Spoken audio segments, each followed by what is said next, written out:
जय हिंद दोस्तों। तो हम पढ़ रहे थे संख्या पद्धति। संख्या पद्धति के विषय हमने पढ़ा था। उसमें हमने प्राकृतिक संख्या देखा, पूर्ण संख्या देखा, पूर्णांक देखा, परिमेय संख्या, अपरिमेय संख्या, वास्तविक संख्या किसे कहते हैं, परिमेय संख्याओं का दशमलव में प्रसार देखा, अपरिमेय संख्याओं का दशमलव में प्रसार देखा। फिर सम संख्या, विषम संख्या, भाज्य संख्या, अभाज्य संख्या, सअभाज्य संख्या, इतना हम लोग ने पढ़ा था। सअभाज्य में थोड़ा सा बचा है, कुछ सवाल करेंगे, समझ में आ जाएगा। पहले देखते हैं सअभाज्य होता क्या है। सअभाज्य को प्राइम नंबर इंग्लिश में बोलते हैं, ठीक है। तो वे सभी संख्याएं सअभाज्य संख्या कहलाएंगी जिनका कॉमन फैक्टर क्या हो, एक हो। वे सभी संख्याएं सअभाज्य कहलाएंगी जिनका कॉमन फैक्टर एक हो। वे सभी संख्याएं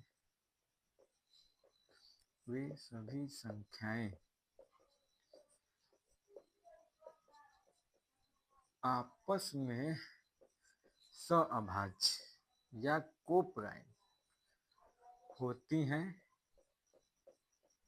जिनका कॉमन फैक्टर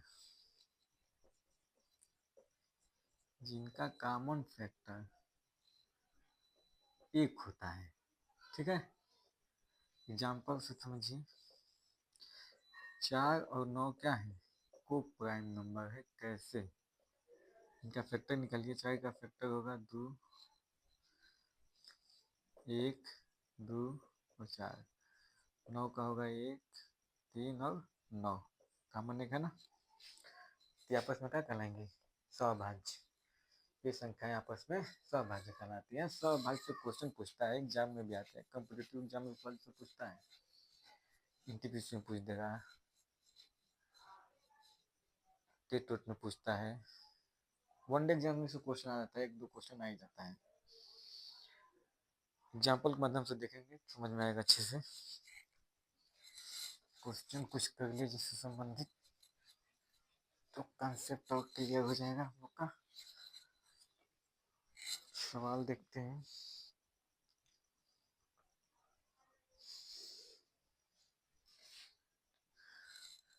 क्वेश्चन है, निम्न में से कौन सी सअभाज्य संख्या नहीं है। सअभाज्य संख्या नहीं है। Which of the following is not a co-prime number? Which of the following is not a co-prime number? ठीक है। ऑप्शन है, पहला 1835, दूसरा 1537,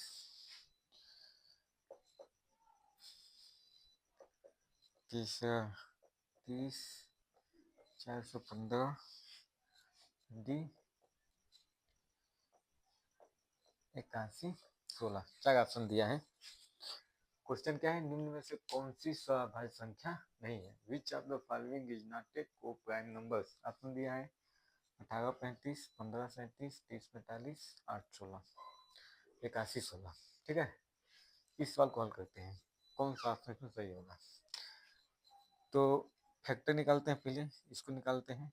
18 का फैक्टर क्या होगा, 1 से कटेगा, 3 से कटेगा, 6 से कटेगा, 9 से कटेगा, तो अपने आप से कटेगा।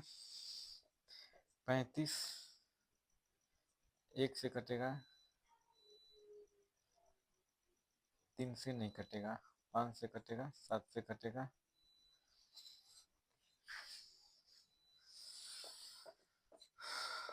5 7 35, 7 35, ठीक है। 35 एक कॉमन फैक्टर है ना, इसका मतलब ये प्राइम नंबर है।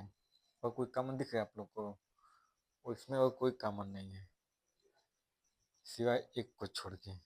इसका मतलब ये प्राइम नंबर है। ये क्या है, प्राइम नंबर। इसका निकालते हैं, 15 1 से कटेगा, 3 से कटेगा, 5 से कटेगा, 15 से कटेगा, 37 1 से कटेगा और 37 से कटेगा। कॉमन एक है ना, ये भी प्राइम नंबर है। क्वेश्चन क्या है? नॉट ए को प्राइम नंबर, सहअभाज्य संख्या नहीं है। क्वेश्चन क्या है कि सहअभाज्य संख्या कौन नहीं है इनमें से? ये दोनों अभाज्य संख्या है, सहअभाज्य संख्या है। क्यों? क्योंकि एक कॉमन यहाँ भी है, एक कॉमन यहाँ भी है। इसको लेते हैं, 30 का हो जाएगा 2, 30 का कॉमन होगा, 1 होता है, 2 होता है, 3 होता है,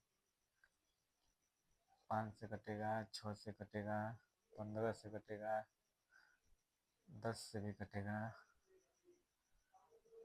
30 से तो कटेगा ही। ठीक है, 415 का 415 यहाँ पे निकाल लेते हैं। 3 एक में 3, 3 से नहीं कटेगा, 5 से, 15 40, 15 15,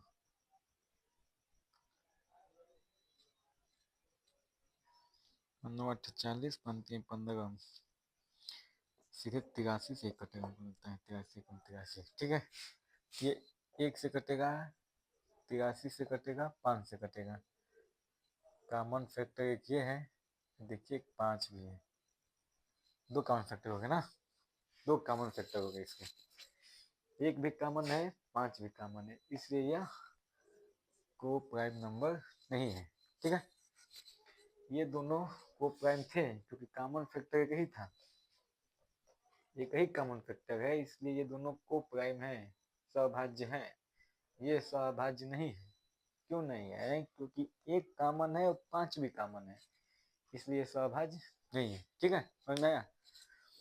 तो को प्राइम नंबर की परिभाषा हमने क्या बताया आपको? वे संख्याएं, वे सभी संख्याएं सहभाज्य कहलाएंगी जिनका एक कॉमन फैक्टर हो, सहभाज्य कहलाएंगे। एग्जाम्पल आपको हमने बताया 4 और 9 का। ठीक है, खुद ये सवाल दिया, सुना? ठीक, एक क्वेश्चन और देख लेते हैं, एक क्वेश्चन और देख लेते हैं सहभाज्य पे।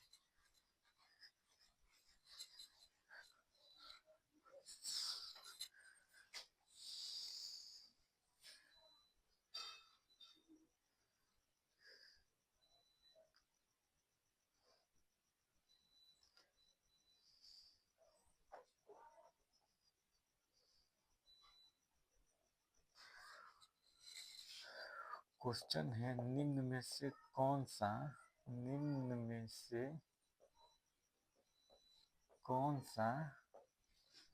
सहभाज्य संख्या है? सहभाज्य संख्या है। Which of the following is co-prime number? Which of the following is co-prime number? Question प्रश्न में ध्यान दिया कीजिए ना कि सहभाज्य संख्या है, सहभाज्य संख्या है पूछा है, सहभाज्य संख्या नहीं है वो नहीं पूछा है, सहभाज्य संख्या है। ध्यान दे, बच्चे पढ़ते हैं ये लास्ट में ध्यान नहीं देते हैं।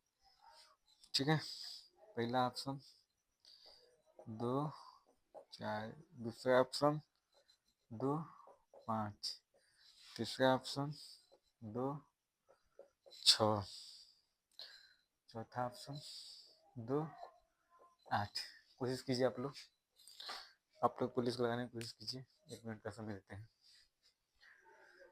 निम्न में से कौन सा सहभाज्य संख्या है? सहभाज्य है, सहभाज्य नहीं है नहीं बताना है, सहभाज्य है बताना है। Which of the following is a को प्राइम नंबर? 4 ऑप्शन है, इसको थोड़ा हल कीजिए आप लोग, फिर हम बताते हैं इसके बाद।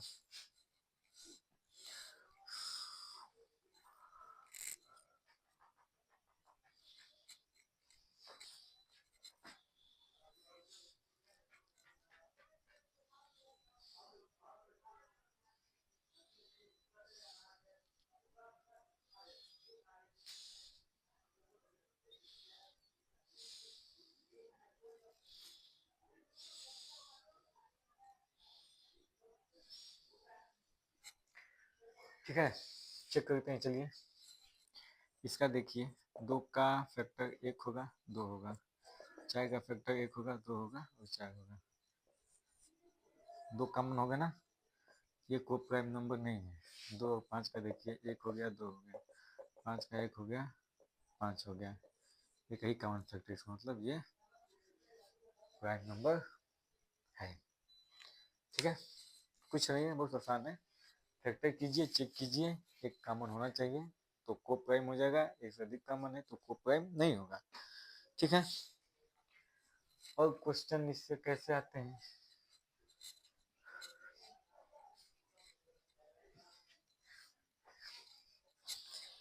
जैसे क्वेश्चन पूछ देगा 15 के कितने फैक्टर होते हैं, 15 के कितने फैक्टर हैं, 15 के कितने फैक्टर हैं, क्वेश्चन ये हो गया। एक तरीका निकाल ले हम फैक्टर, 3 5 15, 5 कम 5, तो 15 का फैक्टर क्या आया, 1 3 5 15, टोटल कितने फैक्टर हैं, 4 फैक्टर है। 15 के कितने फैक्टर हुए, 4 फैक्टर हुए। क्वेश्चन पूछेगा कि 15 के कितने फैक्टर होते हैं, ऑप्शन दे देगा 4 ठो, पूछेगा बताइए 15 के कितने फैक्टर हैं। ये तो छोटी संख्या है, हम पता कर लिए, निकाल दिए, 1 3 5 15। लेकिन बड़ा क्वेश्चन, कोई बड़ा नंबर दे दे तो कैसे निकालेंगे।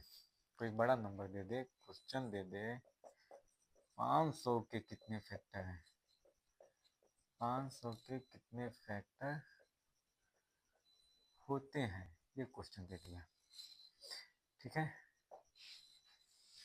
आने में तो निकल जाएगा, फैक्टर कहेंगे सवाल आ जाएगा, लेकिन टाइम टेकिंग होगा। इसके लिए कुछ हमको समझना पड़ेगा, इस सवाल को लाने के लिए कुछ और समझते हैं।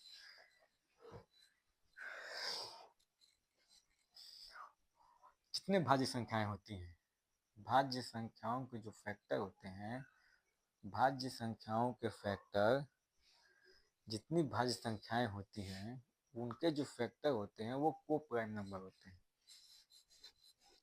गलत, जितनी भी भाज्य संख्याएं होती हैं उनके फैक्टर अभाज्य संख्याएं होती हैं। जितने भी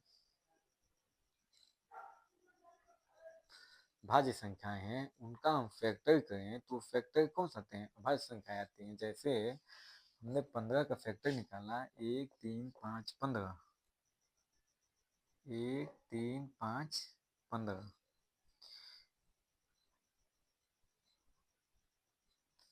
ठीक है, फैक्टर जो होता है, जैसे 15 का, हम 15 का फैक्टर निकाले, 3 5 15, 5 कम 5, तो 15 का फैक्टर क्या है, 3 गुणे 5, ये क्या है, दोनों अभाज्य संख्याएं हैं। 20 क्या है, भाज्य संख्या, और 20 का अगर हम फैक्टर निकालें, 20 का हम फैक्टर निकाले तो 2 रहा में 20, 2 पंजे 10, 5 कम 5, 2 पे घाते 2 गुणे 5, 2 क्या है, अभाज्य है, 5 भी क्या है, अभाज्य है। ठीक है, 2 भी अभाज्य है, 5 भी अभाज्य है। तो नॉर्मली हम कहते हैं कि जितनी भाज्य संख्याएं हैं उनको अभाज्य संख्याओं के गुणनखंड के रूप में हम लिख सकते हैं। जितनी भाज्य संख्याएं होती हैं, जितनी भाज्य संख्याएं होती हैं उनको हम अभाज्य संख्याओं के गुणनखंड के रूप में लिख सकते हैं।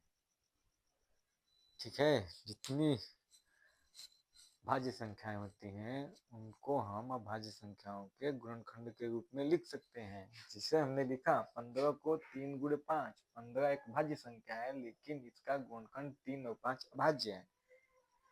आप कोई भी संख्या ले लीजिए भाज्य, उसका फैक्टर कीजिए, अभाज्य संख्याओं का गुणनखंड ही होता है वो। ठीक है, ये समझ में आया। हम जनरल क्या कह सकते हैं, जनरल हम कह सकते हैं कि n कोई भाज्य संख्या है, n कोई भाज्य संख्या है, p q r, p के घाते a, b के घाते c, c के r के घाते c, जहाँ n भाज्य संख्या है, p q r अभाज्य संख्या है। ठीक है, अभाज्य संख्या है, समझ में? n क्या है भाज्य संख्या, p q r क्या है अभाज्य संख्या। ये जनरल नियम, इसको हम बना लेंगे, इसकी सहायता से हल करते हैं। तो नंबर ऑफ फैक्टर्स, अगर ऐसा आता है क्वेश्चन ऐसा, तो कितने फैक्टर होते हैं, n के कितने फैक्टर होंगे, इसका फॉर्मूला होता है n के नंबर ऑफ फैक्टर्स।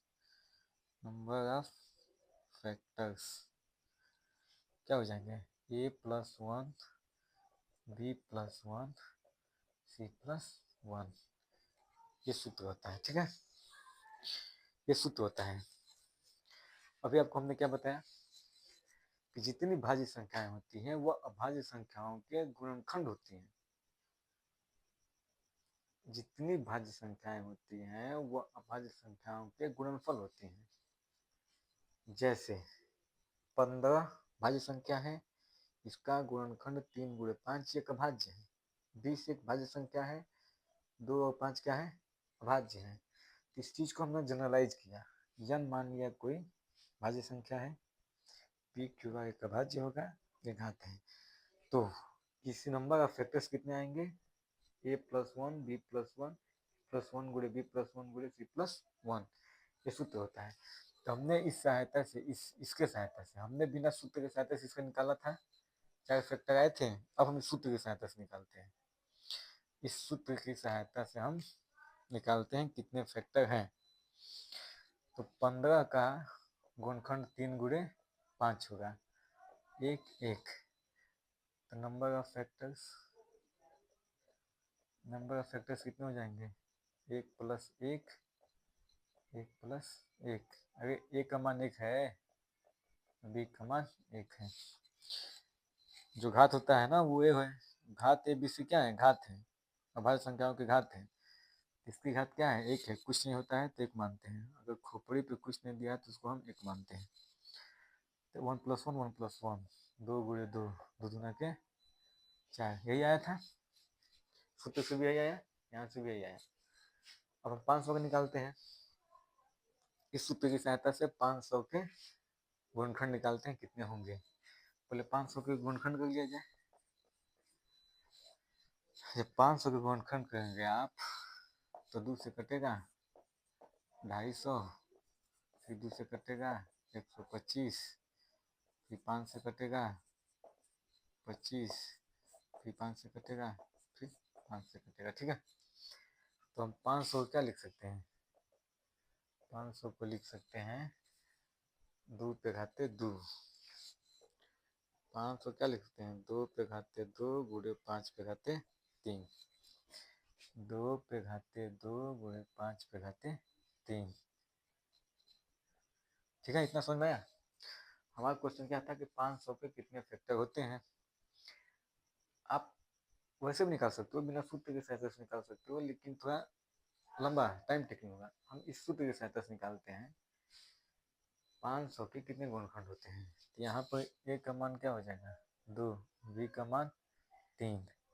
तो नंबर ऑफ फैक्टर्स कितने हो जाएंगे, 2 प्लस 1, 3 प्लस 1, 2 1 3, 3 1 4, 4 3 12। समझ में आया। कितने फैक्टर होंगे 500 के, 12 तो फैक्टर होंगे। आप कोशिश कीजिए घर पे निकालिए, देखिए इतने ही आएंगे इसके फैक्टर। 3 4 के 12, 12 ही आएंगे। ठीक है, तो हमने क्या पढ़ा, पहले पढ़ा कि सौभाज्य संख्या किससे कहते हैं, वे संख्याएं जिनका एक कॉमन फैक्टर हो सौभाज्य कहलाता है। ठीक, वे सभी संख्याएं जिनका एक कॉमन फैक्टर हो सौभाज्य कहलाएगा, आपस में सौभाज्य होते हैं। ठीक, हमने कुछ क्वेश्चन देखे, और क्वेश्चन आता है कि आपको एक नंबर दे देगा, कहेगा इससे कितने गुणनखंड होते हैं, कितने फैक्टर होते हैं। कोई नंबर है, बड़ा से बड़ा नंबर दे देगा आपको, 1000, 1500, 2000 का, कितने गुणनखंड होंगे। तो हमने एक चीज आपको बताई कि जितनी भाज्य संख्याएं होती हैं वो अभाज्य संख्याओं के गुणनफल होती हैं। जितनी भाज्य संख्याएं होती हैं वो अभाज्य संख्याओं की गुणनफल होती हैं। तो उसको हमने जनरलाइज किया कि n एक अभाज्य संख्या है तो ये p q r के गुणनखंड के रूप में है। जब n भाज्य संख्या है, p q r क्या है अभाज्य संख्या, abc घातांक है, पूर्णांक है कोई। ठीक है, तो नंबर ऑफ फैक्टर्स क्या हो जाएगा, a+1 b+1 c+1। ठीक है, इतना समझ में आया। आगे बढ़ते हैं।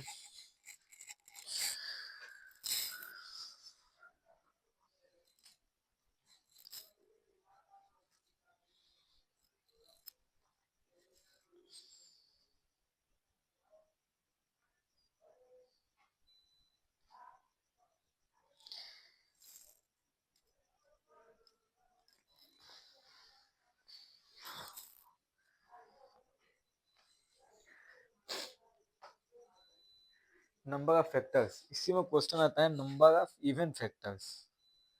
नंबर ऑफ इवन फैक्टर्स, सम गुणनखंड कितने होंगे, यानी कि सम गुणनखंड कितने होंगे, तो इसका सूत्र होता है a गुणे b+1 c+1। Number of odd factors, number of odd factor सूत्र क्या होता है, b+1 c+1। ठीक है,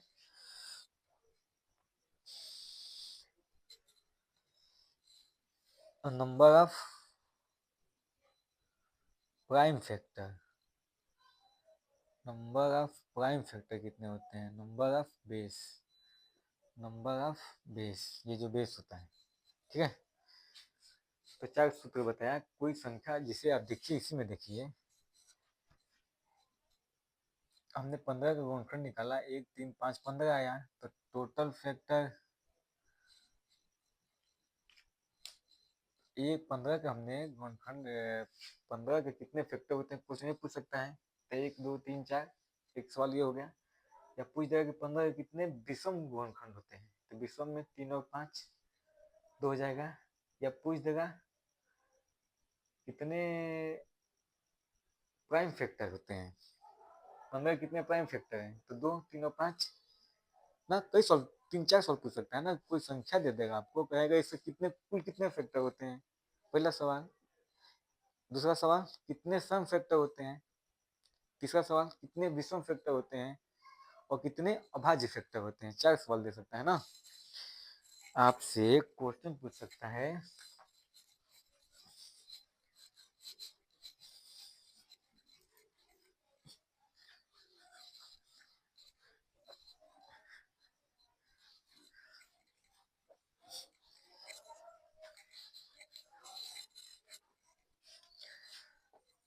क्वेश्चन क्या दे देगा, 40 के 40 मत निकालिए, 150 के कुल कितने फैक्टर होते हैं, पहला कुल कितने फैक्टर होते हैं, दूसरा कुल सम फैक्टर कितने होते हैं,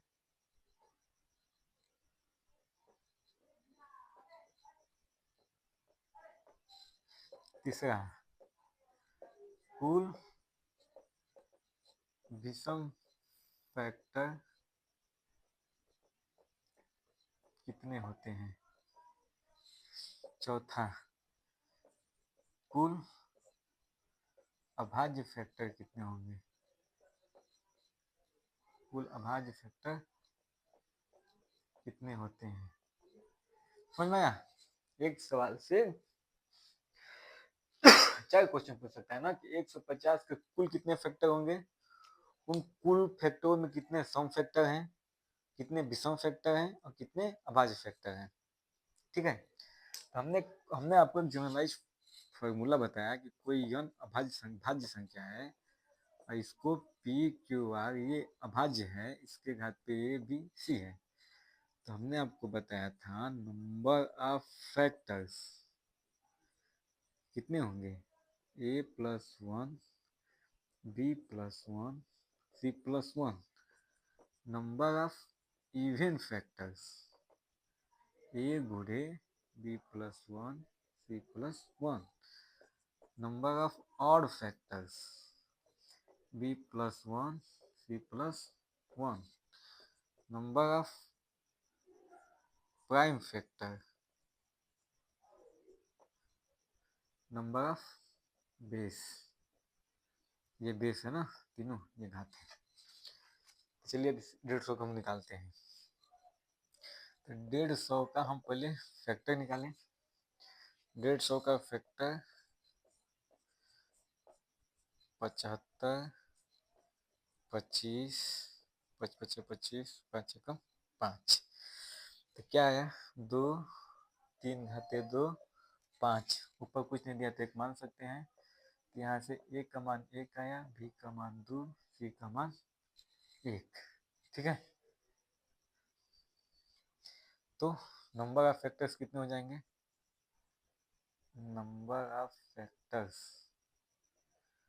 a plus 1, 1 plus 1, b plus 1, 2 plus 1, c plus 1, 1 plus 1। तो 2, 2 1 3, 1 2, 2 3 6, 6 दूना के 12।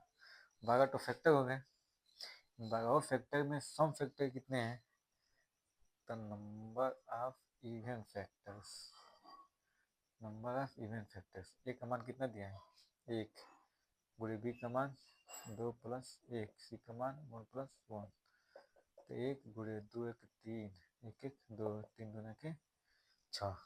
12 तो फैक्टर में 6 कितने होंगे? Even factor. Number of odd factors, number of odd factors कितने हो जाएंगे? b प्लस 1, 2 प्लस 1, 1 प्लस 1, 2 1 3, 3 दूना के 6। ऑड फैक्टर भी 6 होंगे, इवन फैक्टर भी 6 होंगे। प्राइम फैक्टर कितने होंगे? तो number of basis, number of base, तो बेस कितने हैं? 1 2 3।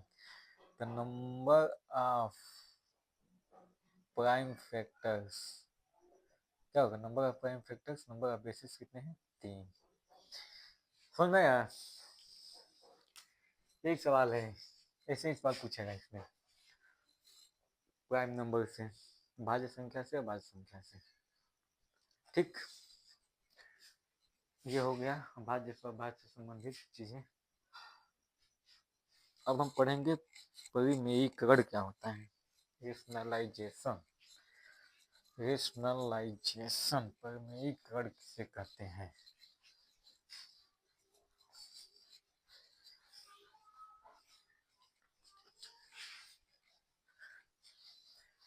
अंतिम टॉपिक है इसका, रेशनलाइजेशन।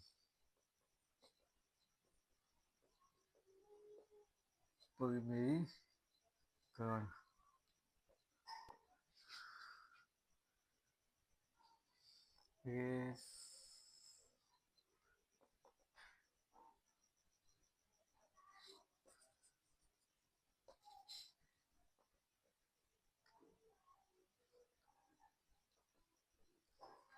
स्पेलिंग को ध्यान मत दीजिएगा, गलत हो सकता है।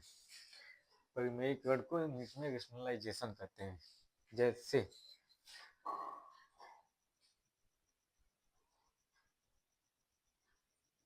1/√2, ऊपर वाला न्यूमरेटर होता है, नीचे वाला डिनोमिनेटर होता है। तो आपसे क्वेश्चन क्या कहेगा कि डिनोमिनेटर का परिमेयीकरण कीजिए, डिनोमिनेटर का परिमेयीकरण कीजिए। ठीक है, क्वेश्चन आपसे यही कहेगा कि डिनोमिनेटर का, इससे पहले एक दूसरा टॉपिक देखते हैं, इससे पहले उसका नाम जरूरी है। अपरिमेय संख्याओं को, अपरिमेय संख्याओं का जोड़ना, अपरिमेय संख्याओं को जोड़ना, घटाना, गुणा एवं भाग करना। देखेंगे अपरिमेय संख्याओं को जोड़ते कैसे हैं, घटाते कैसे, गुणा कैसे करते हैं। जैसे 2 प्लस √3 को जोड़ना हो, √2 प्लस √3 को जोड़ेंगे 2√2 माइनस 5√3। ये भी एक अपरिमेय संख्या है, ये भी एक अपरिमेय संख्या है। इनको जोड़ते कैसे हैं? आगे कुछ नहीं दिया तो आप एक मानते हैं ना, तो जोड़े कहते हैं, कोष्टक खोलिए आप, 2 3 प्लस 2√2 5√3 √2 यहाँ पे 2, यहाँ पे 2 √2 है, यहाँ पे 1 है, तो कितना हो जाएगा 3√2।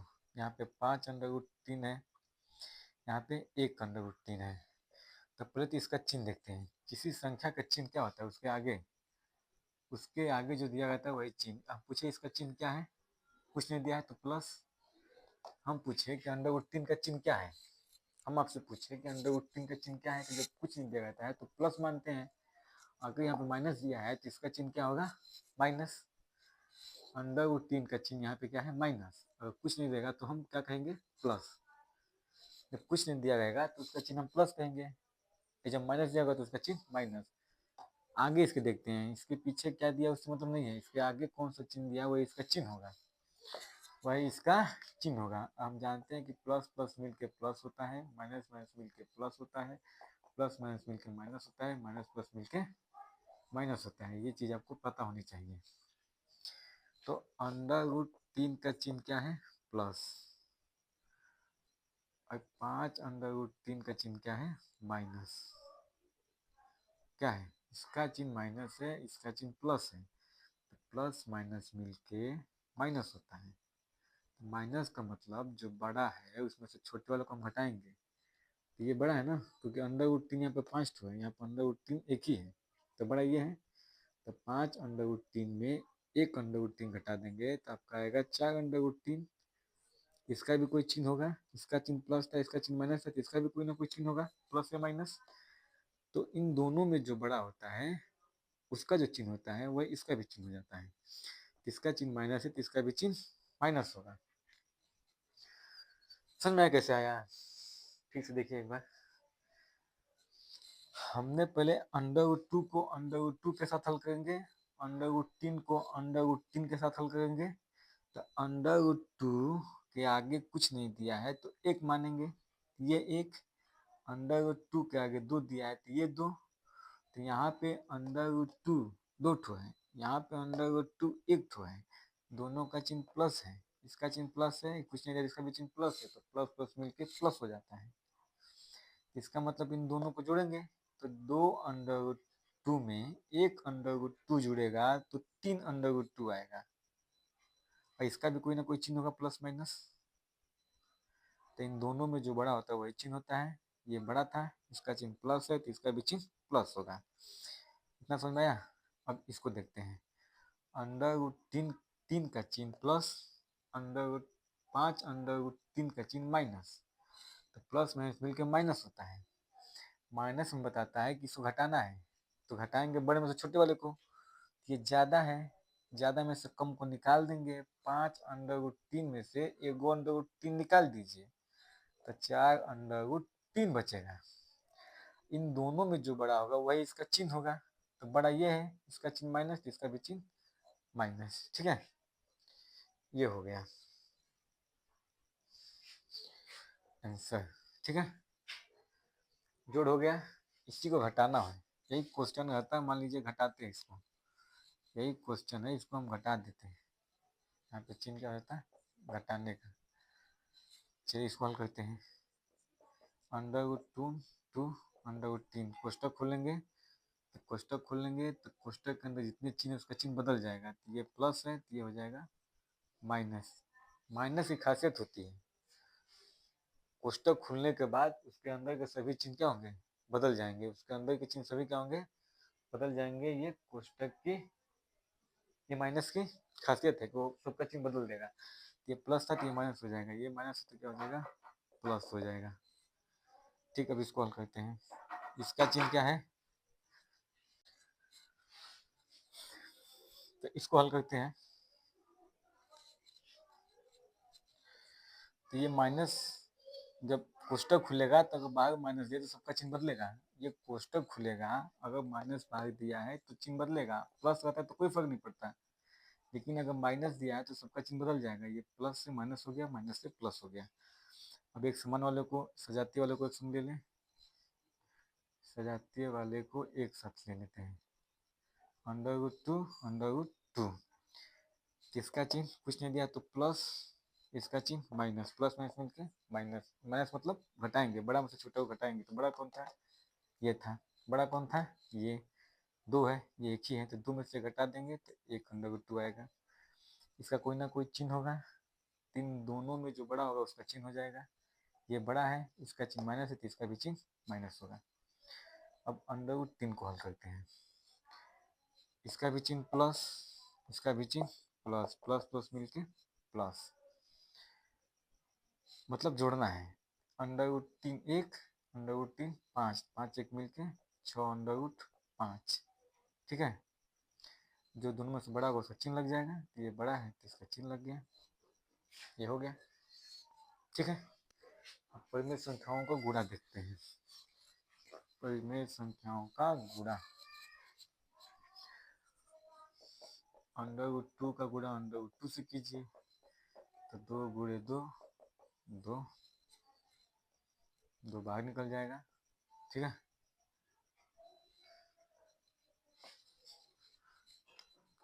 टू प्लस √3 गुणे 2 प्लस √5 प्लस √3, ये गुणा करना है।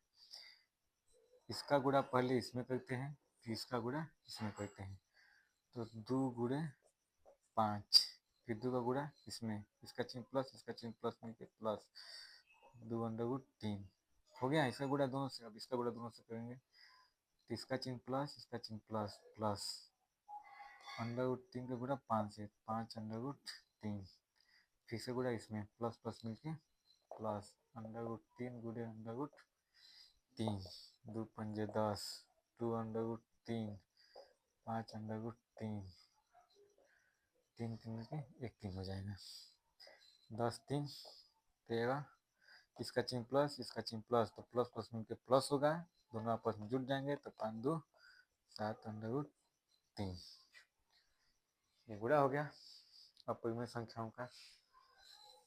अब अपरिमेय संख्याओं का भाग भी देख लेते हैं, √3 में √3 से भाग दे, या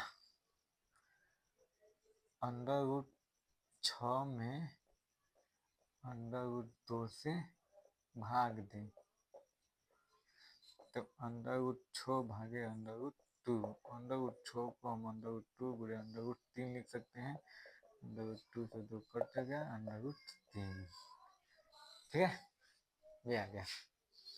6 को लिख सकते हैं ना 2 गुणे 3, इस 6 को हम लिख सकते हैं 2 गुणे 3, अलग अलग हो जाएगा फिर, ठीक है, कट गया तो 3 आया, समझ में आया, ये बताना था, ये चीज होगी। अब हम रेशनलाइजेशन पढ़ते हैं, रेशनलाइजेशन क्या होता है इसको पढ़ जाए।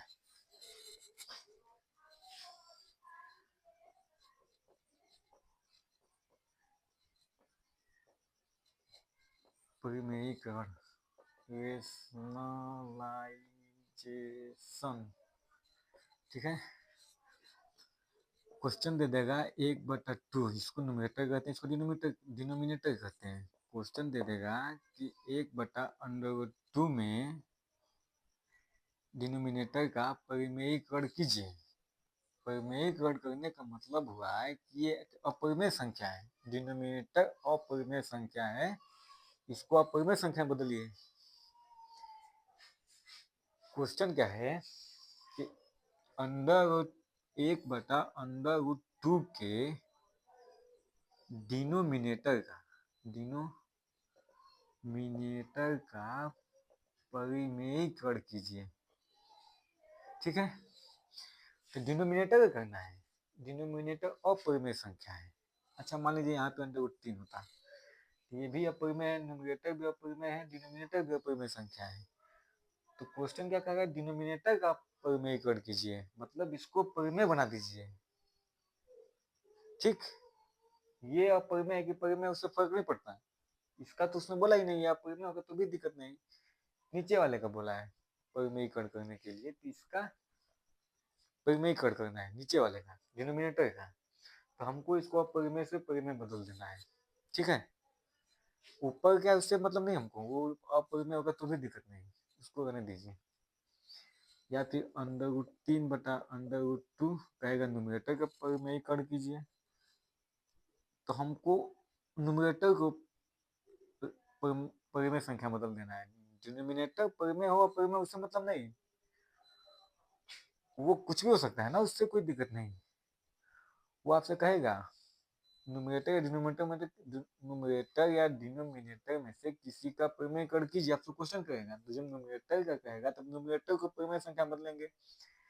डिनोमिनेटर कुछ भी हो कोई फर्क नहीं पड़ता। जब डिनोमिनेटर का कहेगा इसको हम परिमेय संख्या बदलेंगे, ऊपर कुछ भी हो कोई फर्क नहीं पड़ता। ठीक है, चलिए सवाल लगाते हैं तो अच्छे से क्लियर हो जाएगा। इसी सवाल को देख लीजिए। मान लीजिए डिनोमिनेटर का हमको परिमेय खड़ करना है, तो √3 √2, यहाँ भी √2 से गुणा कीजिए, यहाँ भी √2 से गुणा कीजिए, ये हो जाएगा √6, 3 दूना के 6, 1 2 2, 2 गुणे 2, तो 1 2 बाहर आ जाएगा। देखिए अब परिमेय था, परिमेय हो गया। ऊपर पहले भी अपरिमेय संख्या थी, वही अपरिमेय संख्या, उससे कोई फर्क नहीं पड़ता। हमने डिनोमिनेटर कहा था, डिनोमिनेटर कर दिया परिमेयकरण। ठीक है, ये सवाल है। क्वेश्चन और देख लीजिए।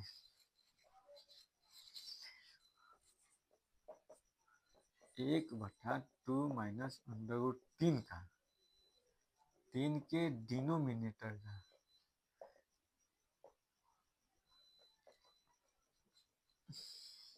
परिमेयकरण कीजिए। तो कुछ इसकी चीज याद कर लीजिए आप लोग। √a गुणे √a बराबर a। ठीक है,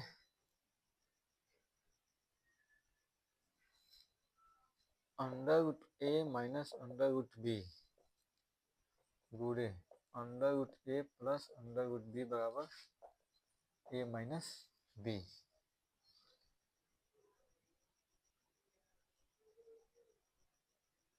ठीक,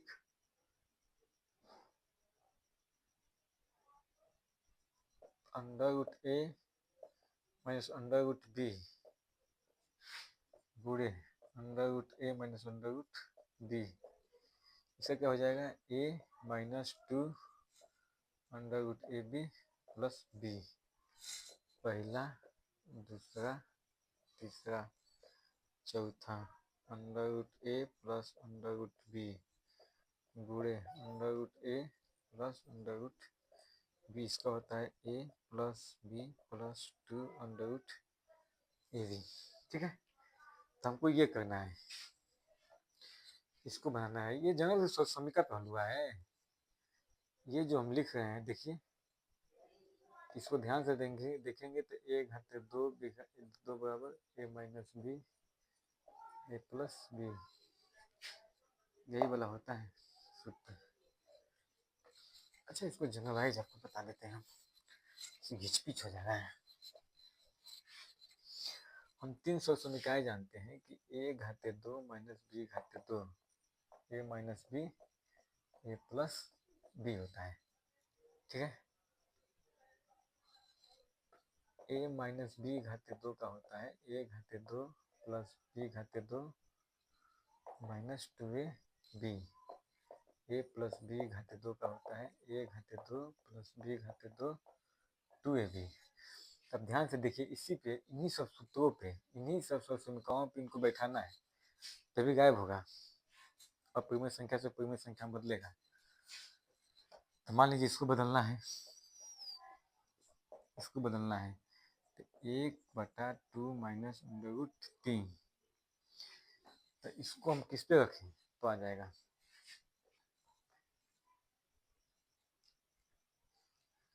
दोनों तरीके से लगा सकते हैं, इस पे भी लगाते हैं, इस पे भी लगाते हैं। आपको दोनों लगा के दिखाते हैं, ये वाला भी सोल्यूशन का यूज करते हैं, ये वाला भी सोल्यूशन का यूज करते हैं, दोनों लगा के आपको दिखाते हैं। नीचे अपरिमेय संख्या, इसको परिमेय बदल देंगे। जैसे 2 प्लस √3 से गुणा कीजिए। ठीक है, देखिए सूत्र बन गया a minus b a plus b. इसको a मान लीजिए, इसको b मान लीजिए, इसको a मान लीजिए, इसको b मान लीजिए। तो a माइनस बी एक कोष्टक में, दूसरे कोष्टक में प्लस b। ठीक है, ये क्या हो जाएगा, ऊपर किसने रहेगा, ये हो जाएगा a घाते 2, तो 2 के घाते 2 अंडर रूट 3 के घाते 2, ये हो जाएगा 2 प्लस अंडर रूट 3, 2×4 ये हो जाएगा अंडर रूट हट जाएगा 3, क्या आ जाएगा 2 प्लस अंडर रूट 3 बटे में 1, 2 प्लस अंडर रूट में 3। लेकिन डिनोमिनेटर पूर्व संख्या होगी ना, डिनोमिनेटर पूर्व संख्या हो गई। इस वर्ग समीकरण का यूज किए, इस वर्ग समीकरण की सहायता से भी सॉल्व कर सकते हैं। जैसे 2√3 इसको उसी से गुणा कर दीजिए, इसी से गुणा कीजिए, ठीक। तो 2√3 ये हो जाएगा 2 माइनस अंडर रूट 3 के घाते 2, अभी सूत्र हो जाएगा a माइनस बी के घाते 2। इसका क्या हो जाएगा 2√3, इसका होता है a के घाते 2 मतलब 2 के घाते 2 प्लस b के घाते 2 अंडर रूट 3 के घाते 2 माइनस 2ab, ठीक है।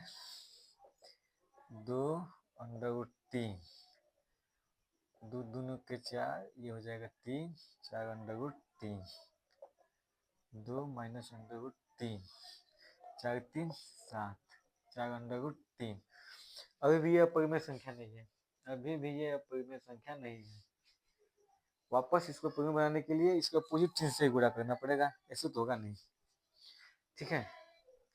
अब इसका वापस गुणा इसमें करेंगे, 7 plus under root 3, 7 plus 4 under root 3, ये सूत्र बन जाएगा a minus b plus b, ये फिर वही हो गया, कोई मतलब नहीं, इसी से हल कीजिए, यही लगाइए, ठीक है।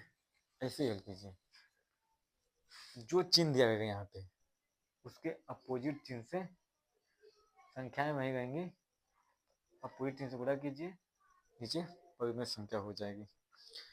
ये अभ्यास से आएगा, एक सवाल हमारे बताने सबको आएगा भी नहीं, जब तक अभ्यास नहीं करेंगे आप भी नहीं आएगा। इन्हीं सर्व समीकरणों का यूज होगा, इन्हीं सर्व समीकरणों के यूज से इसको हम परिमेयीकरण करेंगे।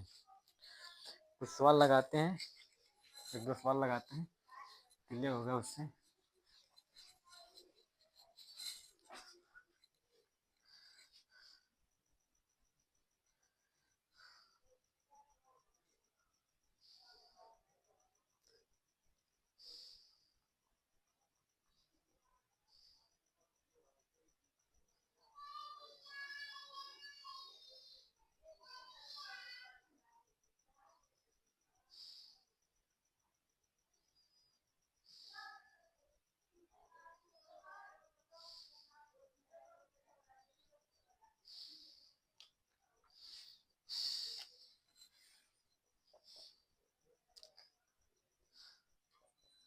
पाँच कोष्टक में अंडर रूट 3 अंडर रूट 5 का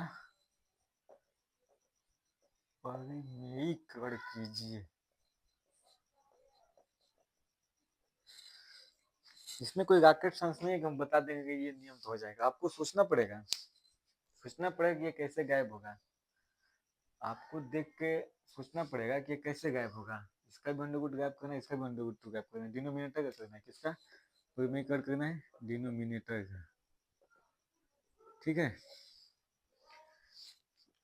डिनोमिनेटर ऑलरेडी परिमेय संख्या है, ठीक है, इसका नीचे वाला करना है, तो आपको सोचना पड़ेगा कौन सी समीकरण लगाएं तो ये हो, ठीक। चलिए देखते हैं।